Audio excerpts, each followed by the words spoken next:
volunteer roles down there. Hello, everybody. We are ready to get started on this event, so yes.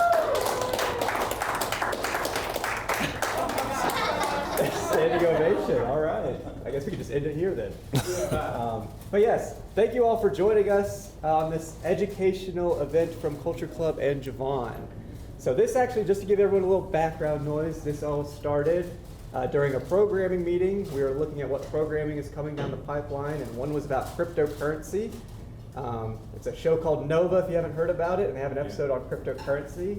But that sparked a discussion in that meeting of, most of us have no idea what cryptocurrency is, or like, it's very vague concept to most of us. But Javon, a man of many talents, he knows about cryptocurrency and has offered to teach us a little bit about it. So, disclaimer, we're not offering any financial advice. Don't take away from this that we want you to invest or not invest. We just want you to feel more comfortable about the whole concept of crypto. And that's the goal of this session. So I'll let Javon take it away. So thank you, Javon.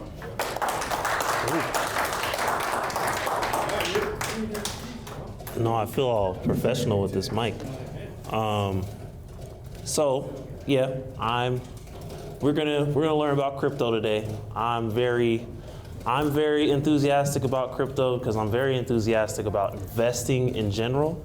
And cryptocurrency is just a newer version of investment. Like, our whole financial system has been established. It's actually still pretty young, but in one of the biggest crises of our financial history, cryptocurrency was actually born. Not very many people know, but like Bitcoin, cryptocurrency was created in 2008 when we had the big housing crisis, and there was not a lot of trust in our financial system, and that is what this is born from.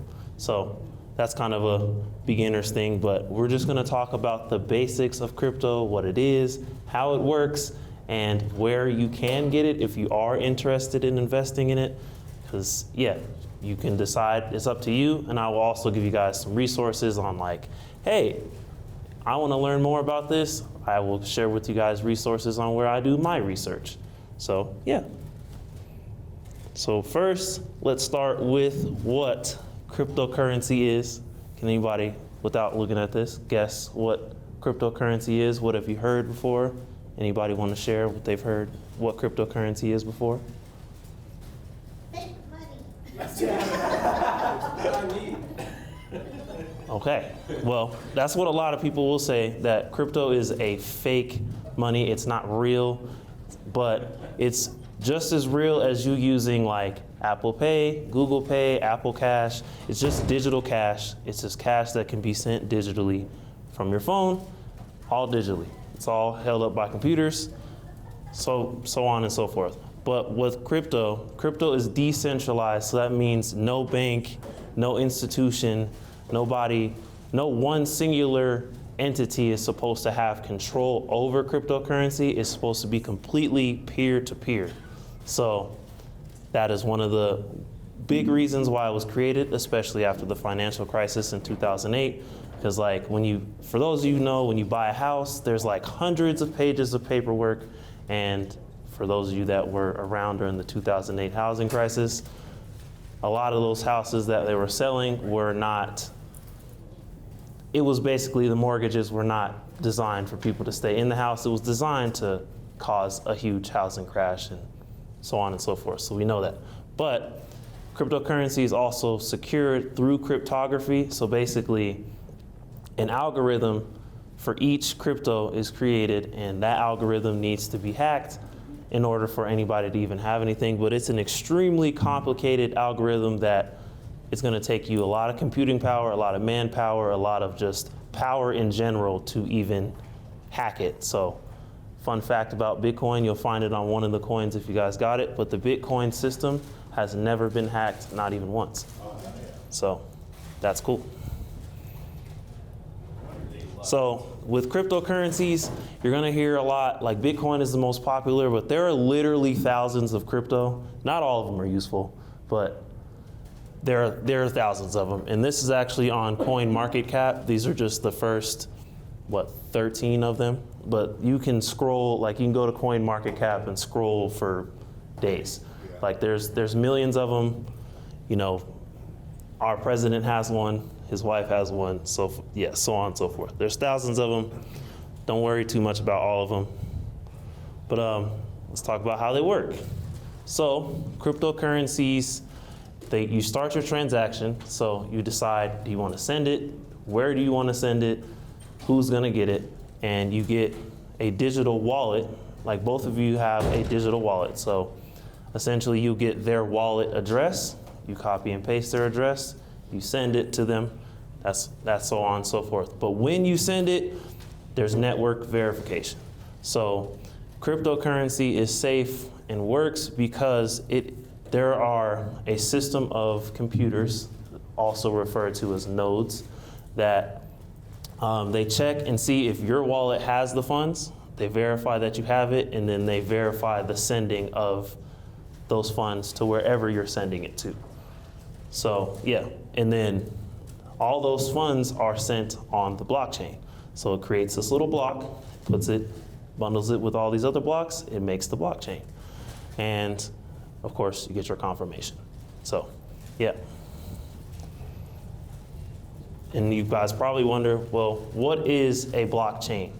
A blockchain, this is actually the most important technology because a blockchain is used for way more than just cryptocurrency. Like our government uses it, healthcare systems use it. A blockchain is basically a digital ledger that stores all of the information digitally, securely, to be in short. But yeah, every blockchain has a record of all the transactions that have ever happened, and they can't be changed at all because once the transaction happens, it goes on the blockchain, nobody can ever change it, and it's stuck that way forever.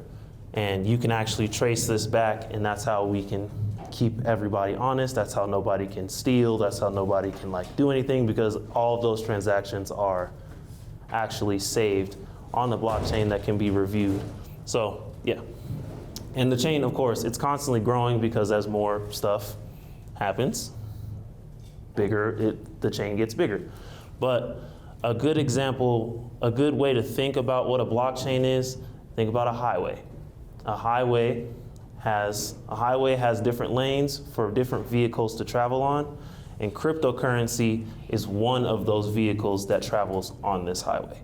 There are many other applications that can go on the blockchain, but cryptocurrency is just one of those different vehicles.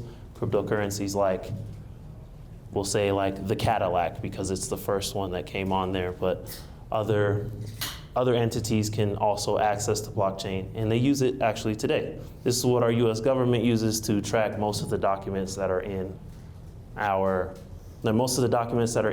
government. They keep them digitally on here. But yeah, so what can a blockchain be used for in the crypto world specifically? Well, money transfer, smart contracts, Internet of Things, personal identity security, healthcare, logistics, NFTs. We're not going to get into those today because I don't like NFTs, so you guys got to do your own research on that. Government, of course, and media. So all of these entities are basically just storing that information securely on a blockchain. That's how all of them use it.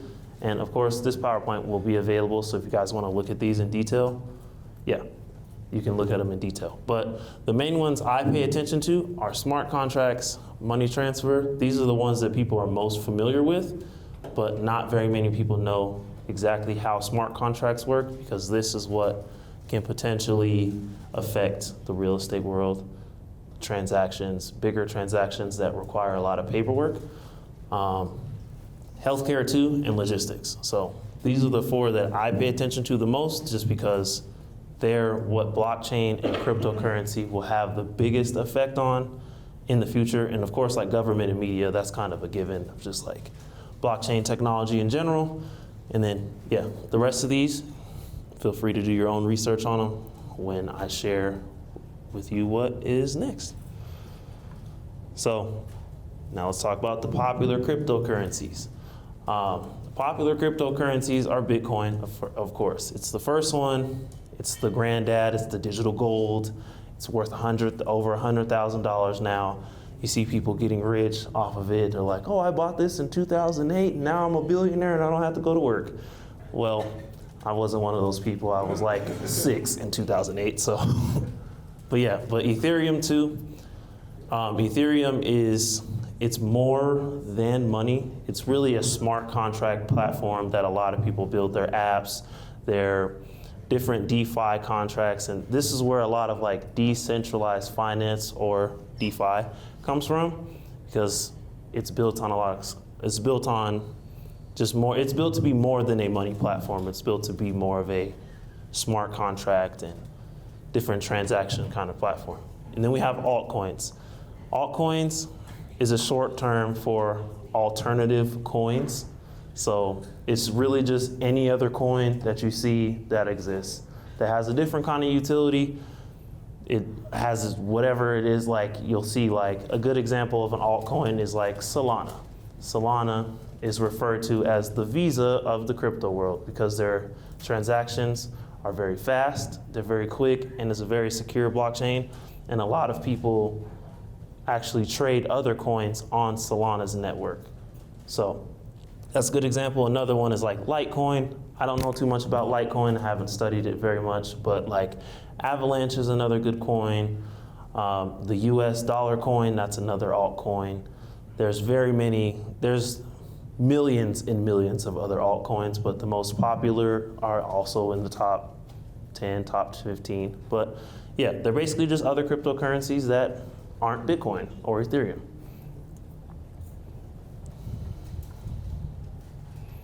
So let's talk about the most important one, the very first, the big dog. What is Bitcoin? It's a digital currency. It's the first currency. It's decentralized, and it was made by someone that we still don't know who it is today. There's many theories. HBO did a documentary about it, but his name is whatever they are. Their name is Satoshi Nakamoto. They built it in 2008, and they are recorded on the public ledger, called the blockchain, of course, and it's on a distributed network of computers and verifies the security of each transaction.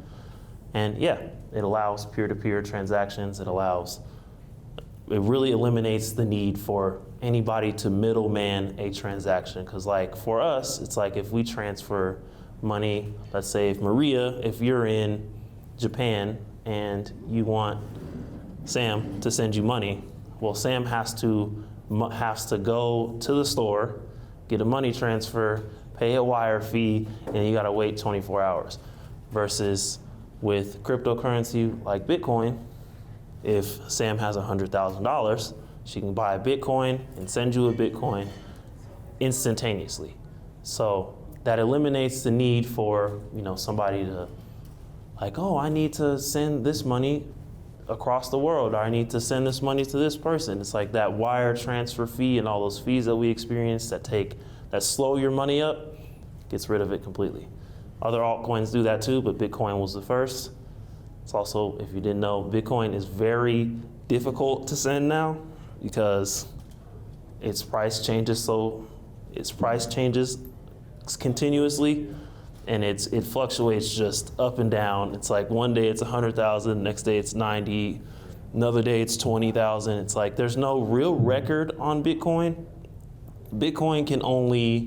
There's no real like technicals or fundamentals for Bitcoin. It can't be tracked like a traditional asset like a stock because it's not a stock. It's done better than stocks have for the last 5 years. And yeah, it's put it out of it's completely in its own world of currency. So these are some of the things that you can buy with crypto today. Funny story, you'll see this little dominoes. There was a guy, I forget which year, but he traded 10,000 Bitcoin for a pizza. And that pizza guy that delivered to him disappeared when Bitcoin first hit $20,000. Because 10,000 Bitcoin, that's $200,000. So whoever that guy is, he's balling now. So there's that. But These are some of the things you can buy. I got this information from Investopedia. Investopedia is a big investor platform. You can literally, any term, word, or anything you guys don't know about, it's the key. It breaks it down very easily. Anything you really want to learn about any kind of finance, really. But you'll also notice that there are some places, it's a little blurry, but there are some places that accept Bitcoin as real estate transactions, but of course, Bitcoin's price fluctuates. So if you ever do want to buy a house in Bitcoin, I would check the prices first because they can fluctuate because, yeah, Bitcoin is still very volatile. These are NFTs. I don't know very much about them, but they are NFTs. You can buy them with Bitcoin. I'm not doing it. So you guys do that at your own risk, but there's also, you can buy a variety of gift cards with just crypto in general. Some of them work, some of them don't.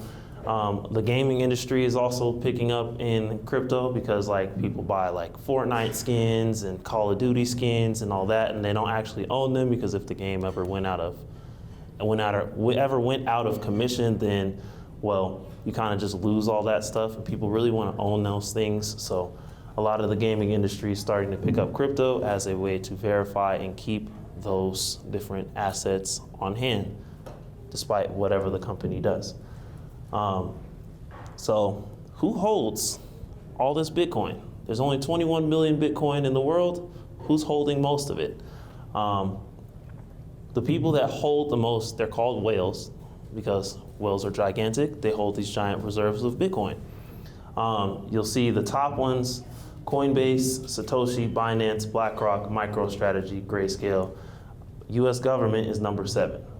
I would pay attention to that. That's a good potential reason to at least pay attention to it because our government recognizes it and they're starting to hold it. Another good company that I always watch, BlackRock. BlackRock has over $35 trillion in assets under management, and they're continuing to buy Bitcoin every day, $27 million worth. Miguel, you had a question? Javon, I just want to say BlackRock is not a good company, but they're a strong company. Yeah, BlackRock, if you guys do your research, I won't share my opinions on them, but if you do your research, you'll find that a lot of the companies, the successful companies that are listed on the stock market, BlackRock is a major holder in them. BlackRock is a major holder in Tesla. Any technology company, you will see the top holders as BlackRock. So if you want to know if a company is going to be around in the next 10 years or not, you don't see that name, they probably won't be around. So there's that. But another company that's actually catching traction is MicroStrategy. So the CEO of MicroStrategy, his name is Michael Saylor. And Michael Saylor actually does something really unprecedented that nobody's ever really done in the stock market. He's the first to really do it. MicroStrategy actually purchases Bitcoin through their stock listed company. So when you list a company on the stock market, you're issued shares, and those shares are worth money. So what they do is they sell their shares to purchase Bitcoin. And then when Bitcoin drops in price, they buy more. When it goes up, they buy less. But they sell their shares to purchase Bitcoin. And of course, the people that invest in MicroStrategy get to experience in the gains of Bitcoin without as much risk in purchasing Bitcoin themselves. So this MicroStrategy is listed on the stock market. It's anywhere you can purchase it. I'm not going to say purchase it because I'm not giving you financial advice, but it's a good place to watch to not necessarily have that danger of exposure of hey, Bitcoin is $100,000 and it fell to 70. You don't experience that $30,000 loss. They get to take that for you, but you get to have it in a safer vehicle. So there are other things like ETFs and stuff that track Bitcoin that you can look up. I won't share any because I don't know very much about them because I'm solely in the crypto side of it. But yeah, these are our whales. There are more whales, but these are our biggest ones. These are our biggest holders. Yes. Oh, sorry. Is the most common exclamation then WTF? Yeah, the biggest exclamation is a lot of people are like, well, what do I do? How do I do it? And what's the point if Bitcoin's already $100,000? I don't have $100,000. And there is, of course, another translation for WTF, and that could be used also. Yeah, WTH. There's a lot of them. But the biggest confusion that a lot of people have is just that it's this fake money that there's no real value to it, there's no real use to it, and that's really wrong. It's just, you think of it as digital cash. And George has a question. oh, George, what's your question? Sorry. Oh, don't be sorry. As some of you might know, I'm a notary public, thinking about being a crypto notary, just kidding. I get a real question though. So I get it, it's digital cash. But seeing as how it seems super arbitrary, like admittedly, like you were saying, it's super volatile. Like one day it's worth 20 Bitcoin, for example, one day it's worth 100, right? My question is, who, if anybody, regulates this cryptocurrency in general? Because in my mind, it would have to be some central regulation for it to be scalable. Is that not correct? So that is actually what I'm going to get into very soon. But Oh, I key him up and you knock him down. see, George, we're here. You're not even here. We're here. You know what I'm saying? But so to kind of answer your question before I get into that part though, is cryptocurrency is decentralized. So basically, I'm gonna just give you guys the real. Basically, you're in charge of your own crypto. We are in the wild, wild west right now of crypto. Our government is just now starting to make regulations. We got our first Bitcoin ETFs only a few years ago. So this stuff is still very, very, very young. But the whole point of crypto was for it to be decentralized. So it's not like our dollar. Like we have a Federal Reserve, and well, it's not backed by gold anymore, but we have a Federal Reserve that backs our money, that promises us this kind of money. So it promises us value, it's more safe.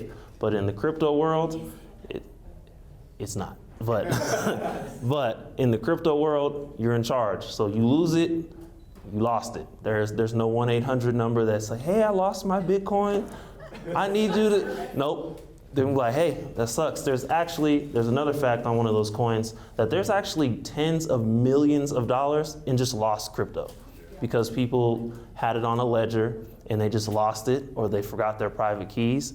You know, there's no 1-800 number to say, hey, I lost my private keys or my phrase. I need to get my 10 million out. Bitcoin's worth 100,000. It's like, well, you're out of luck, buddy. Sorry. You got a question? You heard of that story with that guy who lost the hard drive Yes. with the key, and he did everything to go through the trash to find the hard drive? It never found it. I think he did. Oh, he found it? Yeah. See? Well, So, if you guys do store it, yeah. know your private keys. But we're going to get into that part actually pretty soon. So thank you, George and Miguel. So, yeah, this is actually what I was talking about earlier. So, first thing is Bitcoin is a limited supply. There's only 21 million ever. So, there can't be any more. And in 2009, of course, there's all 20 million of them. But every 4 years, it experiences a halving. And that halving just means that we have less Bitcoin, less is being mined. But like I was saying before, there's an algorithm that Bitcoin is stored in. And every 4 years, it gets harder and harder to crack that algorithm. It takes more and more computing power. It takes more and more energy. It takes more and more just effort to even get one of them. And that's why you see a lot of people that were trying to mine Bitcoin, their landlords were having problems because they're like, well, you think of it as like your electric bill's maybe like $100. I don't know. But your electric bill's like $100. Trying to mine Bitcoin at your house, it's gonna be like $100,000. Really? Because you're gonna use that much electricity. So a lot of the warehouses you see, a lot of the warehouse systems you see, half of those are data centers and half of those are fulfillment centers for like Amazon. But the other half are data centers that are actually working on mining Bitcoin because it takes that much computing power, that much electricity to try to even mine one. So there's that. But this is also a chart of how Bitcoin has done in the past 5 years. I got these both from Investopedia, but of course, like this is our stocks and bonds and markets like that, and this is Bitcoin. Not even in the same world. The whole like concept of like mining bitcoins has always just been like really interesting to me. So like, how did people do that? Where they just knew the right place to go, and they're like, all right, I'm gonna set my computer up to go to the mines. Yeah, so basically mining Bitcoin is not like, I'm gonna go to a cave and with an axe and a shovel. Like, no, it's not that. It's your computer. Now, I don't know the specifics of like where you go to mine it specifically, but you take a computer and your computer, there's like an algorithm. So you go into Bitcoin's blockchain, you go into their algorithm and you try to break that algorithm to mine the Bitcoin. Mining it just means like acquiring the Bitcoin from the. Yeah, it's basically like you solve the math problem, and when you find the solution, you're granted a Bitcoin. That's how it works, essentially. So, but every 4 years that gets much, much harder, and it takes a tremendous amount of computing power to even run all those equations in that algorithm and things like that. So like, basically think of it like your computer is doing millions and millions and millions of different calculations at one time to try to break this algorithm to get granted a Bitcoin. This was created by like an anonymous person or a group? Yes, and this was created anonymous person or group. We don't know who Satoshi Nakamoto is. We have no clue. There's speculation on who it is. Some people say they know him. Scottie Pippen said he knows who he is, and it's like, Dude, he's been going on. and he's been very provocative in the media about it. But yeah, it's like mining isn't traditionally, what we traditionally think of mining is. Think of it as the sense of like the effort it takes to mine gold. Like you're not just gonna, go there with your shovel and your pickaxe from your dad's backyard and like, yeah, I'm gonna pull out 10 kilograms of gold. Like, no, it's not gonna happen. It just takes a lot of effort. And that was like a good way for people to understand and like think of like, oh, I need to acquire a Bitcoin. But yeah, like I was saying, since then, Bitcoin has blown everything else out of the water because nobody has been able to get a return of 50x in a year. But yeah. Do you mind if I ask a follow-up question? Do you Yes. think once they are all mined, what do you think happens then? Do you think it'll stabilize? So once they are all mined, we don't know. There's no definite answer of what happens, but the speculation is, so Bitcoin, obviously, if you don't have hundreds of thousands of dollars, you don't own a Bitcoin, but you can buy fractional shares of it, and fractional shares of Bitcoin are called Satoshis. So the speculation is that eventually Bitcoin will not be sold in Bitcoin, it'll be sold in Satoshis. So that's kind of how it will break down. That's like the easiest way. Maybe this is what you were just talking about, but so if I'm just buying like $10 every month or whatever of Bitcoin, I'm getting those fractional shares, right? But that's not mining. Yeah, that's not mining, So no. like, if I get enough fractional shares, can you unlock Bitcoin that way, or what's? So if, let's say, I'm investing $1,000 every month for the next, 10 months. I don't know if that math is correct. I don't think that's correct. Well, anyways, I'm investing a certain amount of money over the course of time to get to $100,000. So once you have however much one Bitcoin costs invested in Bitcoin, you now own a Bitcoin. Because like, if I invest up to get $100,000 worth, yes, I have a Bitcoin. And then if Bitcoin, yeah, but when you go on like Coinbase and you buy it and you say, I want to buy $10, it'll say you're going to buy 0.0000001, 2, 3, 4, 5, like whatever it is. But let's say If I ever get to one, that means like you yeah, have it. once you get to that one, you have that one. And it is actually stored we're going to talk about storing it, because once you do get a certain amount of crypto, you want to store it a certain way because you want to protect it based on different factors. But yeah, so if you got it, if you invested and it went all the way up to $100,000, it falls to 60, you experienced a $40,000 loss though, but you still have your 1 Bitcoin. So that's what a lot of people experience, because Bitcoin rose up to 60K and it fell back to 20. And now since then it's recovered and got to 100. So you have to be willing to experience that, because Bitcoin was at 20,000 for like 5 years. So that's kind of where it is. So a good rule of thumb, don't invest anything you're not willing to completely lose, because you will be stressed. But okay, so I'll glaze over this pretty quick, but you'll notice, like, you'll hear when you look at cryptocurrency, you'll hear like a centralized network, a decentralized network, a distributed network. So the difference is like, this is basically a single person, a single entity controls this. It's centralized in one place. Everything goes in one place. This is our dollar. Decentralized, nobody has control over it. It's all verified within the network that it exists in.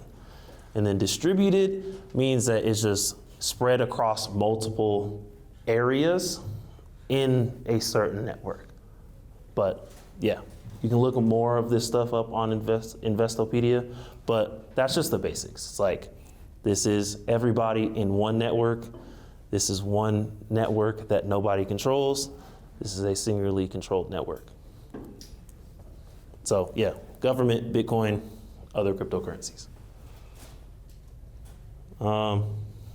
Yeah, so crypto coins versus tokens, you'll hear this a lot too. Bitcoin is a type of coin. So these are the digital currencies used as the medium of exchange. So good example, Bitcoin, Ethereum. These are the Bitcoins, these are the big guys, these are big dogs. So Chainlink is a good crypto token. So these tokens are built on a coins network, basically. So like Solana has Solana tokens on its network that are then used for different things, services within that specific ecosystem. So think of these as the big dogs, and these as the little guys that exist within those. Yeah, common uses. Of course, you can invest in it. You can buy stuff. You can pay for stuff. Border transfers is what we talked about earlier. We're not worried about these. We're not going to pay attention to those. But decentralized finance, there's like whole worlds of decentralized finance. You can get insurance, healthcare, all that stuff, decentralized in crypto. But yeah, that's very like, we'll glaze over that because it's just kind of common stuff. Hey, you go to the next slide. Okay, this is what I was talking about earlier, is like storing your crypto. So there are actually 3 kinds of wallets, but they fall under 2 categories. So there's exchange wallets, there's software wallets, and there's hardware wallets. And think of these 2 as a hot wallet because they are stored online. So these exchange wallets, they're convenient for people who are just getting into it because you can go on like a Coinbase or a Kraken or anywhere and invest, and it's just on your phone. You can just keep track of it on your phone. Software wallets, these are just on your computer, so you can have the same kind of wallet on your computer, but they can be shared on your phone. So they're kind of the same thing. And then you have your hardware wallets, and these are literally like, they look like this. Like they look like a little hard drive, stores all your crypto.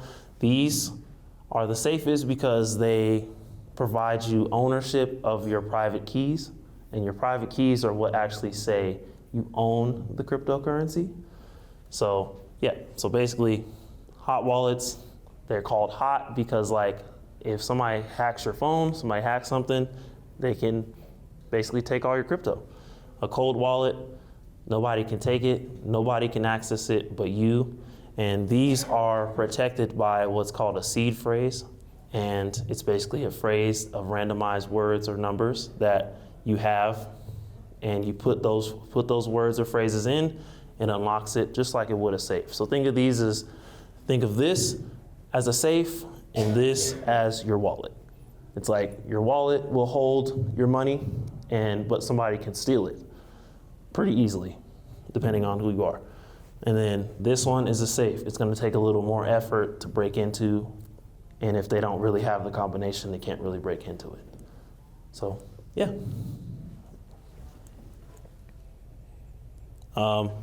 So these are a little bit of the institutions that are involved in crypto since crypto has been around. This is a big one because they actually started it. They started the world of crypto because they also started internet transfer of money. They introduced it to the world. Fidelity is one of the first people to have the spot Bitcoin ETF. BlackRock, we talked about them earlier. They do everything. So if you see them in it, you know it's going to be around because they put a lot of money into it and they actually hold it afloat. Square, same. Goldman Sachs, Morgan Stanley, all the big investment firms kind of have that there already. So let's talk about a little bit of the safety. So, of course, when it comes to Bitcoin and it comes to cryptocurrency in general, you really want to start small because it's a whole different world of finance. It's a whole different kind of finance. It's not like our traditional money, like you can go put it in a bank and it's backed by FDIC. So if something happens to your bank account, they're gonna insure it. That's not gonna happen with crypto. So always start with it being very small, especially if you're just getting into it, because it's not like you're in charge of your crypto completely. So anything that happens to it, it's your fault, regardless of if somebody stole it or not, it's on you. So, of course, strong security. So all your passwords, all your phrases, everything you store, if you do have hardware wallets, you want to keep them safe. But a good thing to think about is also we talked about private keys. So when you have your private keys and they're stored on your hard wallet, well, if you died or something happened to you and nobody knows how to access that, well, that's tens of millions of dollars that could potentially be lost. That will never get restored because that's a lot of what happened before too. With some people passed and they didn't tell their kids or anybody about, hey, I have this crypto wallet and it has this many Bitcoin on it.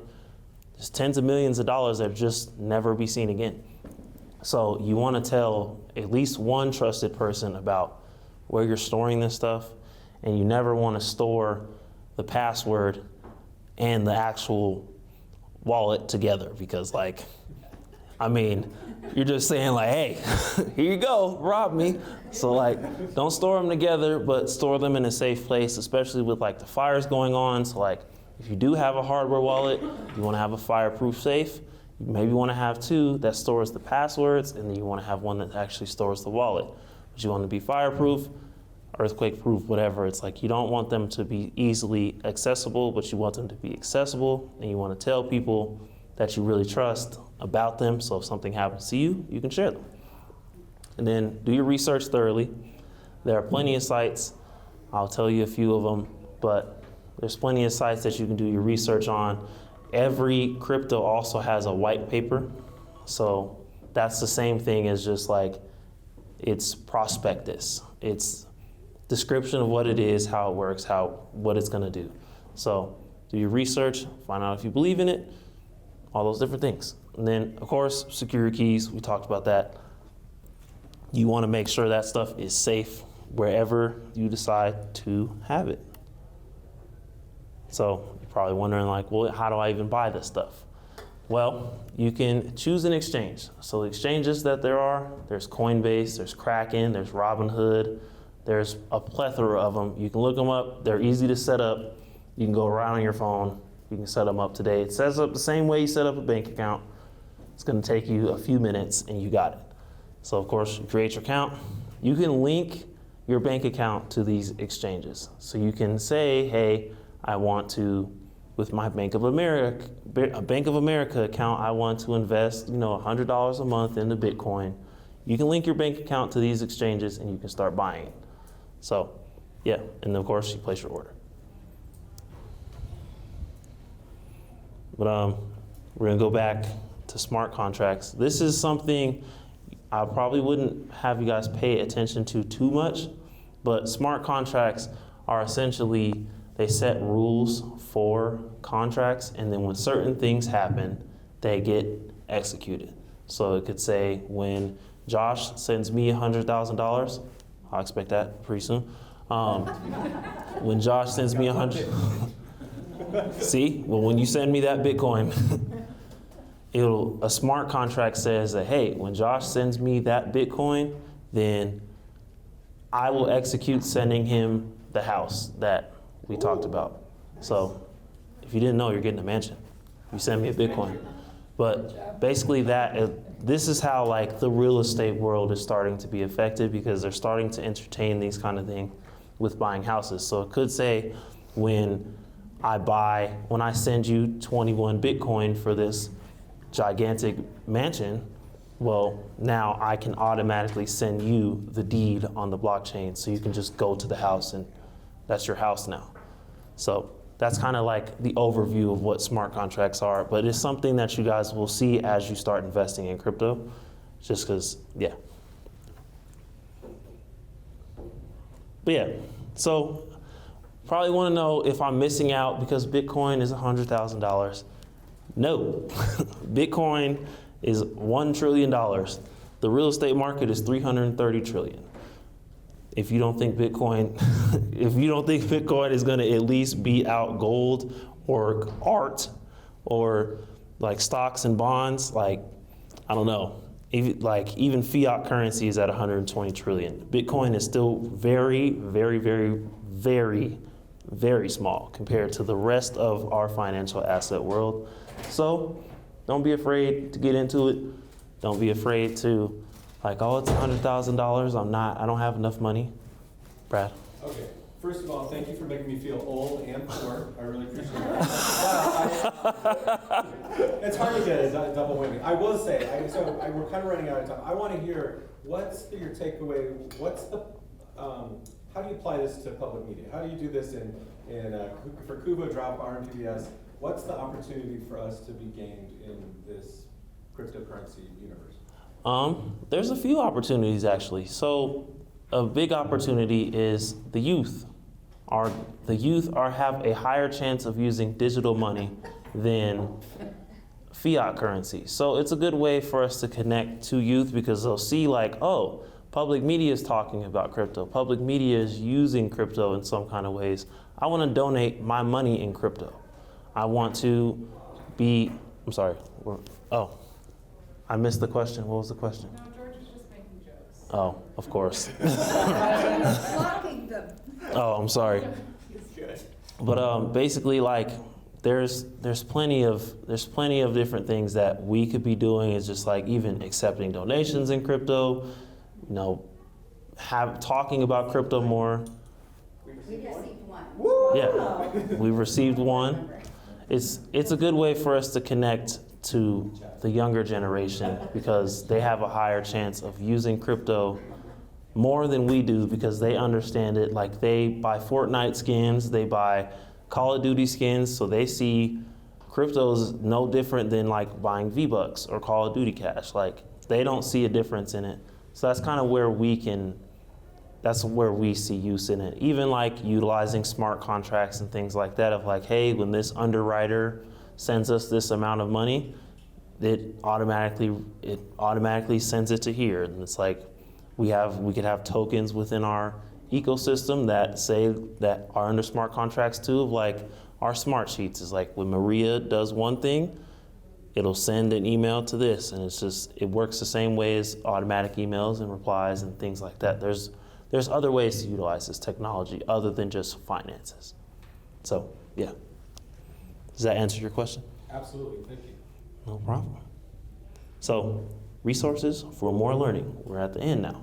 So like, if you want some news and analysis, like, of course this will be on here, but like news and analysis, CoinDesk, Cointelegraph, The Block, Coin Market Cap, Bar Chart. If you want to check the price, you got like CoinGecko, Coin Market Cap, TradingView, Yahoo Finance, Investopedia, Earn Your Leisure, Crypto Zombies, Binance Academy, Coinbase Learn. This is a really good one because if you make a Coinbase account, it'll actually have you do different prompts and learning, and it'll give you crypto, and it'll give you crypto just for doing the lesson. So you can go through and like I made like $65 in crypto just from watching a couple videos, answering a couple questions. So that's a good way. Then Earn Your Leisure. These are who I follow specifically. They do videos every Monday called Market Mondays, but they also do these Thursday how-tos, and they did one with Caleb Silver, the actual creator of Investopedia, the editor-in-chief, on a deeper dive in crypto than even what I shared. So if you want to look that up, feel free, Earn Your Leisure. If you don't remember, feel free to ask me. You can always send me a message and I'll send you the links. Yeah, I think that is all I got for you. That's all I got. Ooh, right on time. I had a quick question. So if you, okay, so everything you read in, whenever you hear about crypto, it's like, it's worth $100,000 now. So like, I get that you can put $100 in, but like seriously, like I don't get this at all. It's still all Okay. So I'm sorry. So I'm saying, so I wanted to buy crypto, I would literally need $100,000. No. No. See, that doesn't make any sense. You can buy a part of it, you buy a little of it. Yeah. So Scott. I like bought like $10 here and there, 'cause my brothers would not shut up about it, so to get them to shut up, I was like, I bought $10 in the loan. And then, I would just throw like $10 out, $15 here. Yeah. I joke, I'm never gonna touch it, because I don't wanna get taxed on it or whatever, but Yeah. this kind of made me feel a lot better about that $100. Yeah, I own So- 0.00971 Bitcoin. Drinks are on you. So Linda, to basically answer your question, you don't need $100,000 to buy crypto at all. You can, just like if a stock is $900 and you don't have $900, you can buy fractional shares. So you can buy $10 worth of that stock. So just like, it works the same way with crypto. So like you can buy, like Bitcoin's worth $100,000. I don't have $100,000, but I do have $100. So I can go buy $100 worth of Bitcoin. And when you set up an account, it'll tell you exactly how much of Bitcoin you're getting when you spend that 100. So everything is Bitcoin, so what's this stuff that Trump just did? So those are called meme coins, and they are on the Solana network. So So like the Visa. yeah, so you don't want to worry about those. We don't pay attention to those because Okay, that's fair, that's fair. those are meme coins. A good rule of thumb for all investing is invest in the top companies, because they're the top companies. They're gonna be around for a while. So if you go on like a coin market cap, it has one all the way to like 100,000. So what I do is I look at the top 5. And it's like I learn about those because I'm like, those are at the top. Those are gonna be here. They have some reason to be here, and they've been here for a while. So it's a good rule of thumb to just like, I don't know much about this. I'm investing in the top 5. I'm looking at the top 5, and as I learn about those, I can make my own decision about the other ones. Yeah. It's just sort of like comparing pounds and livre. Like foreign currencies, like Oh. the euro and the yen or whatever. Yeah, it's the same thing. It's like, well, the Japanese yen is worth like 300 of our $1. Like, that's just an estimate, but like, same way it works. So yeah. So Javon, I had a question. So tell me about, when you're talking about these smart contracts and things like that, and I actually really like that idea of having this kind of automated thing and how we could kind of lean in on that. But it kind of brings up the like driverless cars problems where they're just going in circles out in the parking lot, and some poor guy's trying to get out of the whatever. You know what I mean? I don't know. I'm just saying, like, it seems like there's some inherent problems there, right?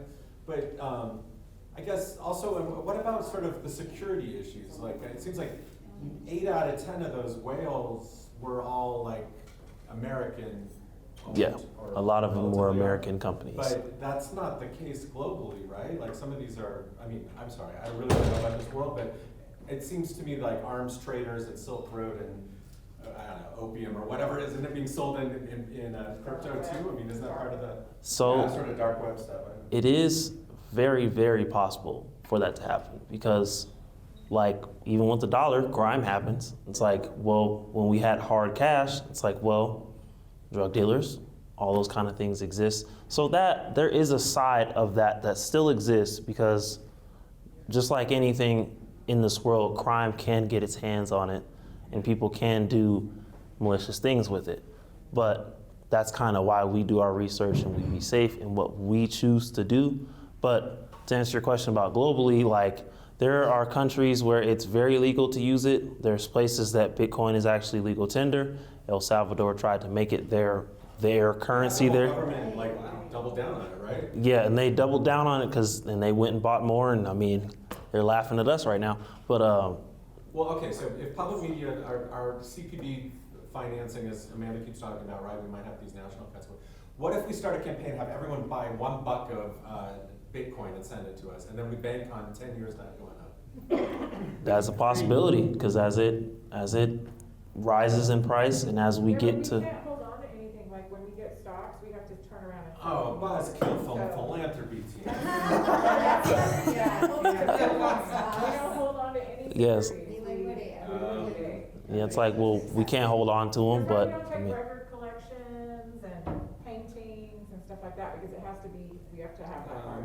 I thought we were on to something, I was feeling good. well, Scott, you had a question? It's kind of within this question where it's hard to grasp, like, one of these is $100,000. Just because like the US dollar has kind of, it's changed because of inflation, but it's still like, the dollar still is kind of a dollar. And I get like the yen is different, it's like 100 yen is like $1. Yeah. But it's not like $1 is like 0.000009 Bitcoins. So it's just that fluctuation of like a Bitcoin's worth is so much different than any other currency probably. So my question was like, why don't they just make more so the price goes down to like 1 equals 1? But Yeah. you were saying like they are not gonna do that. They're gonna be like, we're gonna end however many we made. So that price will just keep going up. This will be Yeah. even more because it's more. And to answer that, actually, Bitcoin was created as a combat to inflation because with our dollar, you can always print more. So like in 2020, $188 billion were printed in just 2020. So as you print more, the value goes down, but inflation continues to go up because now you need more dollars to pay for the same exact thing. So like something that was $2 in 2018 is now probably $8, but the price never actually, eggs, perfect example. It's like eggs have gone up significantly in price, but it's because the amount of dollars has increased, but the value has not. So you just need more. The price actually never went up. It's just that the value of money went down. So Bitcoin stops at 21 million because it's like, we're not gonna make more because you guys need more money. Like the government does that when we're running out of money, we need more, they just print it. That causes inflation skyrockets. But with Bitcoin at 21 million, that's it. So whatever we decide that's gonna happen with it, the price will continue to go up as things get more scarce. But so its value will increase, its value will never go down. Its value will only increase as we use it. So that's kind of why there's only 21 million. Is to really combat inflation and combat, like Bitcoin was created in the housing crisis. So it's really was made to combat that because like as people bought their houses, their value actually went down in their houses and then people became upside down on their loans, started losing their homes, but their interests continued to climb with these adjustable rate mortgages. So like, so on and so forth. So yeah.